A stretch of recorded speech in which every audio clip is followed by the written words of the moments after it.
Haleluya. Bakunzi ba Rwanda Gospel TV, banje kubasubiza mu izina ry'Umwami wacu Yesu Kristo.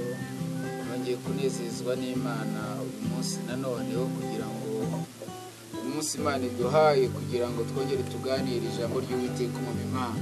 Turacyari mu minsi 40 y'amasengesho.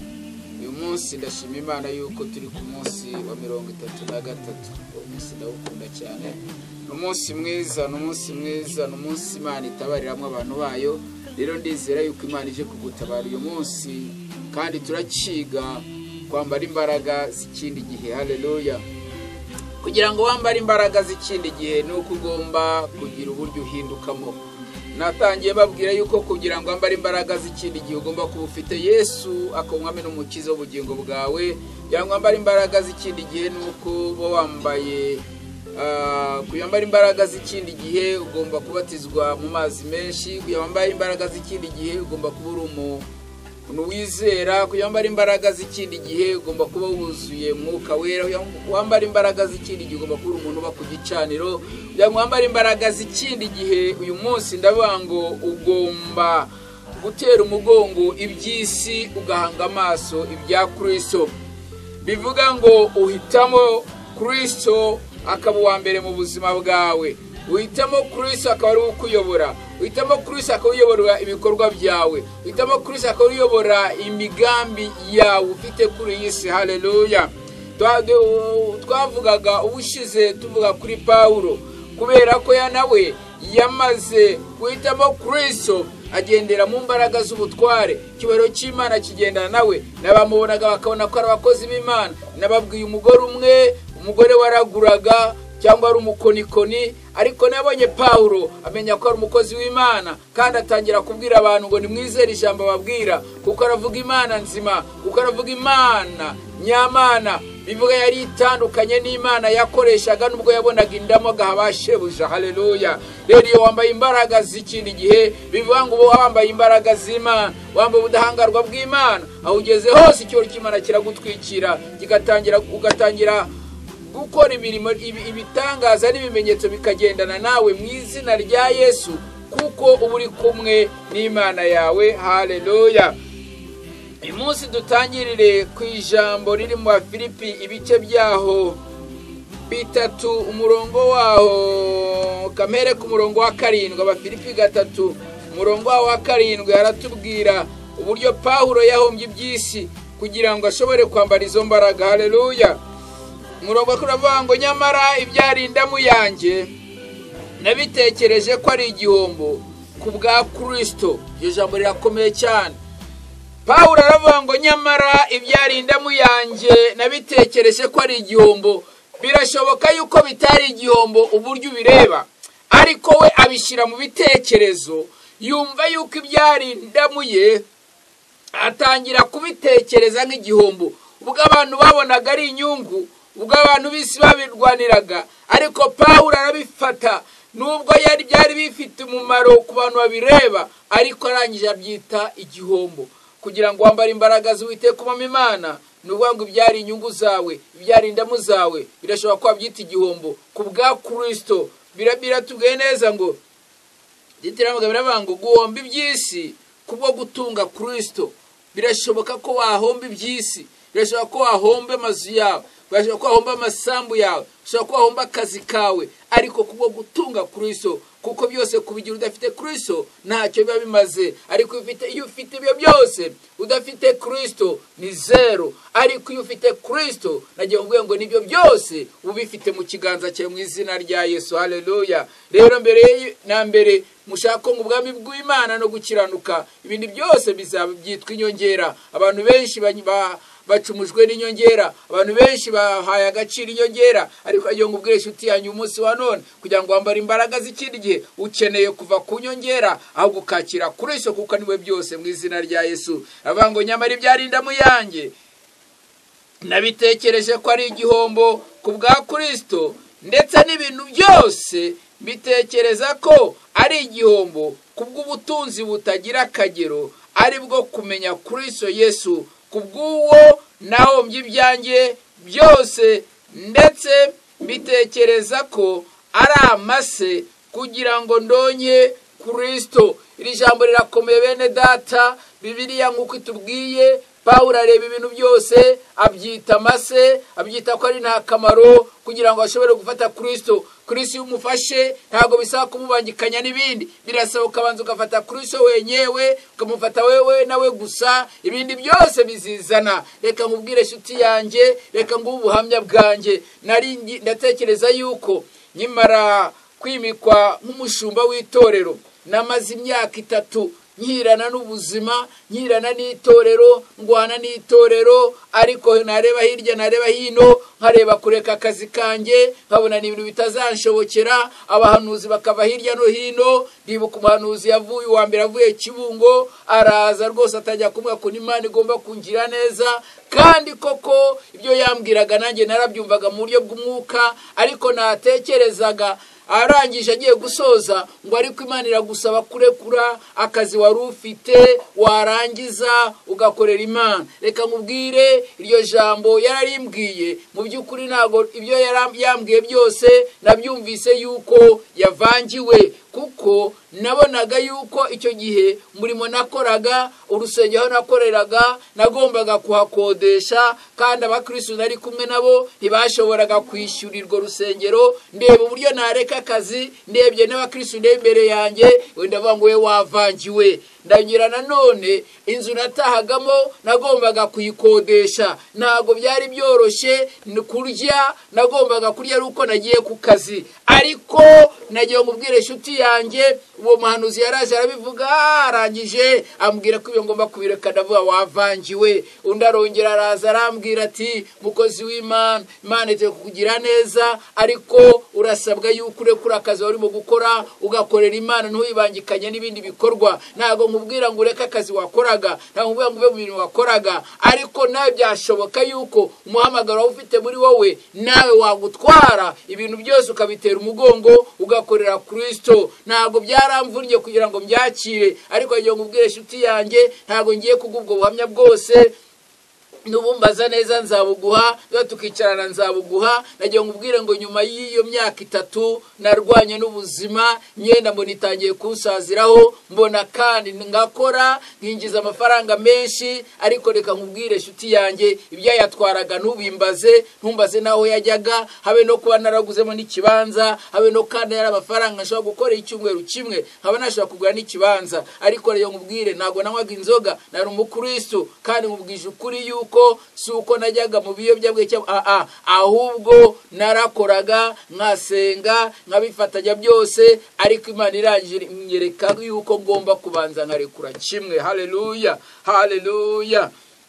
Ntago byari byoroshye kubyumva, ariko ndangije Imana ubwayo niyo ubwayo yihagurukiye, ndetse irangije guhaguruka nanjye ntangira kubyumva. Ariko ndwana n'umutima nkuko nawe ushobora kunyumva urwana n'umutima wawe, bimwe nkavuga ntibise koko n'Imana, ibingibi se n'abantu, ibi ni imyumvire yanjye. Ariko nayo ngubwire ngo ku munota wanyuma reka wenda ari mvugira gusa, icyaje kuntangaza nuko nakoze impanuka, nyikora iyo mpanuka.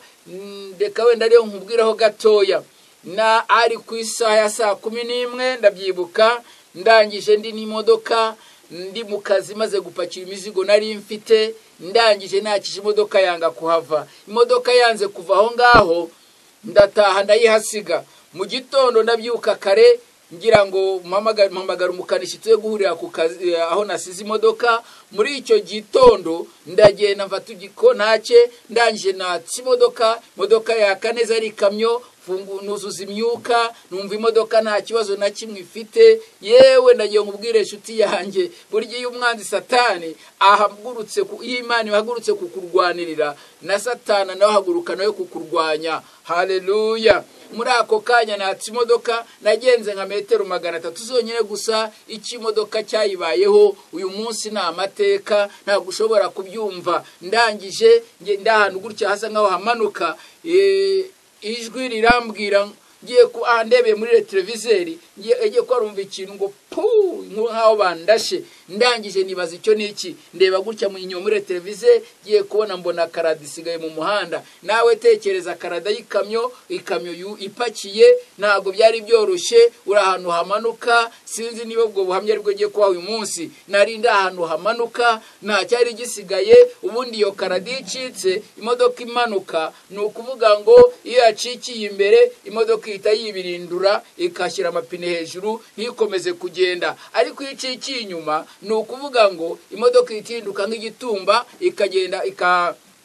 ikagenda nta feri yongera kugira. Ndangije imodoka ubwa nani karada acikiye inyuma, imaze gucikira inyuma aho ngaho, icyaje gukurikiraho nuko muri uwo mwanya nahise numva birangiye, kuko nta bindi byiringiro nari mfite. Ijwi riraza rirambwira ngo ugiye gupfa, kandi nk'umukozi w'Imana nutihana uzajya mu muriro. Ndangije iryo jwi ndaryumvira, wakubwira amasengesho natangiye gusenga niyeza nsaba Imana imbabazi. Ibyo byakorwaga mu gihe kitageze no ku masegonda, mbikora mu masegonda. Ariko ryo ngubwe inshuti yanjye, iryo jwi nkimara kuryumva, ijwi ryongera rambwira ngo kuraho umukandara. Tekereza nawe, maze uri mu modoka, wari wambaye umukandara, fungura umukandara. Ntago byari byoroshye, ariko ryo ngubwe inshuti yanjye, aho nari ndimo gusenga mu masengesho yo kwiyeza, yo kugira ngo Imana yakire, nagiye ngubwire kuko Imana hari umugambi ifite ku buzima bwanjye. Imana yahise yohereza marayika wayo, ndabyibonera, iryo jwi ndaryiyumvira. Marayika arambwira ngo ntabwo igihe cyo gupfa ari iki, ahubwo ufite ubutware ku rupfu, kuko uracyafite umurimo mugari ugomba kunkorera. Iyo mfi icyo gihe, nawe tekereza muri iyo myaka ngire ngo byari za 2006 2007, uyu munsi ndiye cyane cyavuga ubutumwa bwiza. Uyu munsi umurimo ukorwa nande? Naze Satani nawe araza arambwira ati pfire, kuko igihe kirageze, kuko yari yarabuze ukundi kuntu yanyambura ubuzima yankuraho. Ariko marayika w'Imana arambwira ngo ntabwo ugiye cyo gupfa kiragera, ahubwo ufite ubutware ku rupfu, kuko hari nabo ugiye gusengera bagakira, hari nabo ugiye kuzura, kuko iki gihe cyawe ntabwo ari igihe cyo gupfa, ahubwo hera kuri iyo imbaraga ziri kuri wowe zigomba no gukubita no gusenya no kurimbura urupfu na kuzimu hose. Ndangije numva morali garutse muri ngewe, ubwo ikamyo yari irimo imanuka, itangiye kumanuka ku musozi. Aho ngaho Satani yaramaze kumbwira ko ngomba kwihana, bitamenya ngo mfite ubutware ku rupfu. Ntangira guhambira umwuka w'urupfu, ntangira kuhambira umwuka w'urupfu, ntangira kumenagura imbaraga za rupfu n'ikuzimu, ntangira gukinga amarembo y'ikuzimu, ntangira kubwira Satani yuko Imana impamagaye kandi igiye gukora umurimo ukomeye cyane. Ntangira kubwira Satani yo nari ntarashaka n'abana ndakagira, ntangira kubwira Satani yuko ngomba kuba ku rugo, nkagira umugore, nkabyara abana, nkayubaka itorero rya Kristo. Nshuti yanjye kankubwire, maze kumenya yuko ari Satani waruje kunyiba. Satani namufatiye aho ngaho, ndangije mufata gusa imodoka iramanuka ku musozi. Icyakozwe muri ako kanya, mu mwanya wo guhumbya, ngira ngo nageze hafi ibirometero 2, imodoka igenda yibarangura, hafi kwibarangura ku musozi. Sinzi ukuntu yagiye nyizamura ahantu hejuru, ntabwo yari igihe wari ugitwaye imodoka, ni Imana ubwayo yageze yifatira vora, kuko Satani maze kumutsinda. Ntangira gusenga mu ndimi, nuzura umwuka wera, nagiye ngo imodoka yageze ayiragarama hasi. Ariko aho ngaho baje kunkuramo, ngira ngo polisi yaje no kunkuraho ahantu nari naguye. Baje basanga umuntu arimo aravuga ururimi rutumvikana, barayoberwa bati yataye umutwe, kuko banjyanye mu CHK. Byari bigeze mu masaha 3 ya mu gitondo, ngezemo nari nyivuga mu ndimi, nyuzuye umwuka wera, nagiye mu ijuru rya gatatu. Barangije bityo bakoze kugira ngo bashobore kumenya yuko niba ndi muzima cyangwa ntavangiwe. Bantera bya bishinge bituma nshobora guhagarara, gutubwenge kunkaruma, sinshobore kongera kuvuga. Narasinziriye, ndangije ubwo kuva kuri iyo saha ya saa 3 gutyo saa 4 ndasinzira. Nakanguse saa 12, nkanguka ndi muzima, nkanguka mbaza ngo byagenze gute, nkanguka ndi muzima, nta kibazo na kimwe mfite. Nari ndimo ngo ubwo buhamya, reka nkubwire Imana ifite iki gushakaho, byanze bikunze izakurwanirira. Kandi ndagiye nkubwire ngo mu gusenga kwawe ndimo turacyari ku ijambo bakwambara imbaraga z'ikindi gihe. Uyu munsi wa none imbaraga z'icyo gihe uyu munsi ndacyazikoreramo, umunsi ndacyazigenderamo, ariko byansabaga guhomba. Haleluya. Natanye mbabwira mu gice cya 3 mu gitabo cya Filipi murongo wa 7 Pawulo avuga guhomba iby'isi kubwo gutunga Kristo. Ndagira ngo ubwese uti yanjye nibwo bwa ruhamya bwanjye, ariko Pawulo nawe arangira ibyo yabonaga ko ari indamuye abibona ko ari amase. Ubwo buzima namunyuzemo, ubwo buzima mbwiberamo, ubwo buzima nibwo buzima bwanjye. Ubwo rero ngusangize uburyo Imana yamamagaye kuva uwo munsi wa none. Ndagira ngo ubwire ngo Imana yaramviriyeyo, Imana irankoresha, Imana nkora umurimo wayo, Imana ihindura amateka ubuzima bwanjye, Imana iranyubakira, Imana mu rugo, Imana mu mugore mpabana, Imana buri kimwe cyose mu buzima bwanjye. Niba nibuka neza, ndibuka icyo gihe nta n'imodoka yanjye nari intunze, bivuga ngo nari ndi hasi cyane, ariko ndashimira iyo Mana yuko yariyo yankunze akaramata. Birambwira neza ngo kuko yankunze akaramata nicyo azankiriza. Imana yanyijije, nawe yagukiza, nawe yagukiza ibyo byose urimo kunyuramo, ariko iragusaba gusobanukirwa, ukamenya ure mu bwami, ukamenya imbaraga zikora muri wowe, ukamenya icyo Imana ivuga ku buzima bwawe, ukamenya aho Imana irimo kugutwara. Hari aho Imana ishaka kugutwara, ariko ikeneye kubanza kukwambika imbaraga. Uyu munsi yo nakubwiraga ngo biragusaba, kuko ibyo ubona nk'indamu byawe ukabibona ko ari igihombo, aho ngaho ni Imana izagendana nawe, Imana ikavugana nawe. Ndeka nsoreze kuri iri jambo riri muri Yeremiya ibice byo 33. Uwo murongo benshi murawuzi, Yeremiya 33. Ejo nzaba ndimo babwira kwambara intwaro z'Uwiteka kubamo Imana kunyigisha izakurikirayo. Uyu munsi wa none reka ndetse nugarukira aho ngaho muri Yeremiya 33 umurongo waho wa 3. N'abantu benshi bakunze gusoma, ariko ndashaka nyemere ku murongo waho wa mbere. Haravuga ngo ijambo ry'Uwiteka ryaje kuri Yeremiya ubwa kabiri agikingiraniwe mu gikari cy'inzu y'imbohe riti, uku ni ko Uwiteka avuga, ari we ugira icyo akora, ari we unakirema akagikomeza. Haleluya. Uwiteka umwami Imana ni ugira icyarema, Uwiteka Imana ni ugikomeza, atari wabikoze shuti yanjye ntacyo we wakwigezaho. Niyo mpamvu ukeneye kumva Imana, ukumva umurimo no gukora kw'Imana ku buzima bwawe. Yeremiya arakomeza avuga ngo Uwiteka niryo zina rye, aravuga ngo ntabaza ndagutabara, mwereke ibikomeye biruhije utamenya. Haleluya. Uwiteka umwami Imana yitewe kugutabara.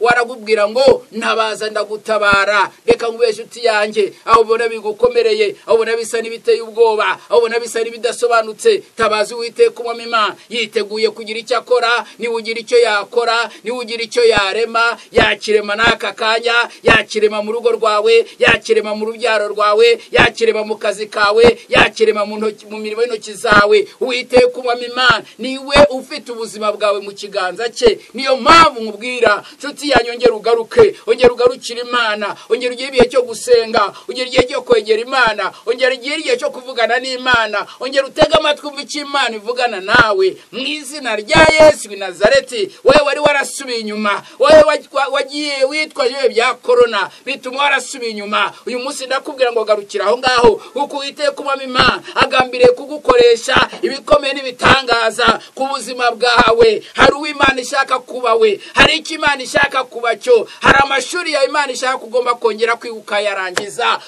Reboko shakata yababa riyandoroboko shekere yandarababa. Ndavugana nawe shuti yanjye uyu munsi wa none, Uwiteka umwami Imana arakubwira ngo ntabaza ndagutabara. Imana iteye kugutabara kuri umunsi wa 33 w'amasengesho. Ndagira ngo Imana igutabare kandi irengere ubuzima bwawe, kandi irengere ubugingo bwawe butajya muri cya cyobo, kuko Imana yiteguye kubana nawe ikagendana nawe. Reka nsoreze kuri iki gice cya 33 umurongo waho wa 14. Haravuga ngo Uwiteka aravuga ati, dore iminsi izaza nzasohoza rya jambo ryiza